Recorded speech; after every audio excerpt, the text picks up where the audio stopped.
Bonjour à tous, bienvenue dans cette vidéo. Nous allons essayer de démontrer la présence ou non d'eau dans divers aliments, diverses substances, liquides ou solides. Et comment on va faire ça? On va utiliser un test de reconnaissance. Alors un test de reconnaissance, ça permet de confirmer ou d'infirmer la présence d'une espèce chimique par réaction. On va mettre une espèce chimique qui réagit avec celle dont on veut prouver la présence. Si jamais on observe que ça réagit, ben c'est bien qu'il y a l'espèce présente. Si ça ne réagit pas, il n'y a pas l'espèce.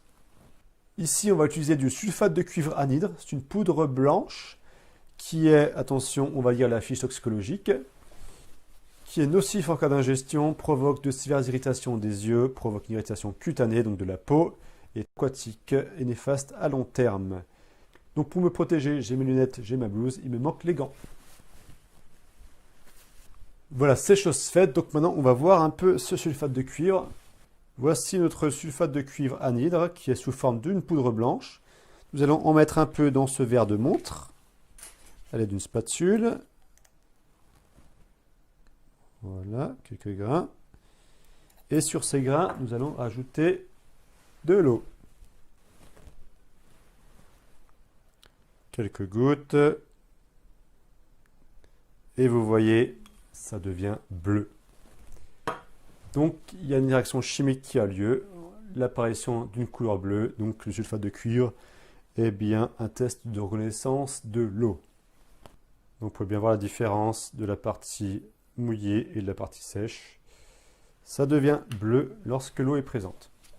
Donc, je vais faire maintenant le même test avec les différents ingrédients. Donc, je vais tester mon huile. Je prends mon verre de montre. Je vais mettre, comme avant, quelques petits grains de sulfate de cuivre. Et je vais donc prendre quelques gouttes d'huile.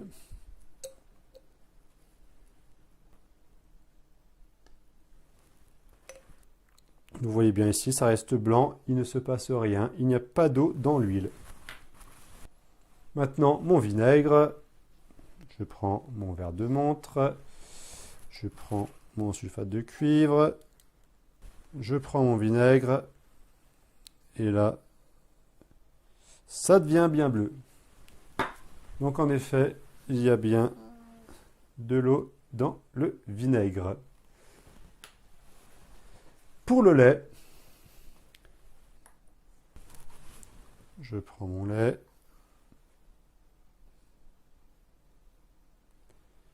Alors celui-là est bien opaque, mais vous voyez que ça devient bleu quand même. Donc il y a bien de l'eau dans le lait. C'est un peu masqué par la couleur blanche du lait, mais on voit quand même nettement que c'est bleu. Qu'il s'est passé quelque chose. Maintenant on va passer au solide. Donc je prends mon sucre, mes grains de sucre sur lesquels je vais mettre un peu de sulfate de cuivre. Cette fois-ci, c'est l'inverse, je mets le sulfate sur la substance. On verra un peu la différence, puisque ce n'est pas exactement les mêmes cristaux. Je vais prendre une autre spatule pour mélanger. Pas la même, hein, sinon ça ne va pas le faire. Je mélange un peu. Vous voyez ici, c'est un peu grisâtre, c'est le sulfate de cuivre. Et quoi que je fasse, il ne se passe rien, ça reste bien blanc. Il n'y a pas d'eau dans le sucre. Maintenant, la tomate. La tomate, je prends quelques grains et je mets immédiatement. Immédiatement, ça vire au bleu. Donc, la tomate contient de l'eau. La pomme maintenant. Pour la pomme, nous allons rajouter 2-3 grains. Je vais un peu étaler, mais on voit déjà que ça devient un peu bleu. J'étale un peu.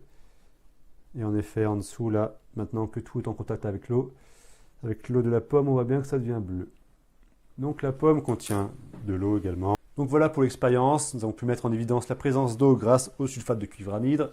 Donc ceci s'appelle un test de reconnaissance. On va en voir un autre très bientôt pour un gaz cette fois-ci. Et donc, si cette poudre est blanche, c'est parce qu'il est justement anhydre. Anhydre, ça veut dire sans eau. Si on lui met de l'eau dessus, il va s'hydrater. Il y a 5 molécules d'eau qui vont venir autour du cuivre et ça va donner cette couleur bleue. Quand on l'achète, généralement, il est hydraté, il est bleu, donc il suffit de le chauffer pour faire partir l'eau. On va l'évaporer et ensuite on va pouvoir obtenir cette poudre blanche qui va pouvoir servir pour faire des tests. Donc voilà pour cette vidéo, on va se retrouver dans une prochaine. À bientôt.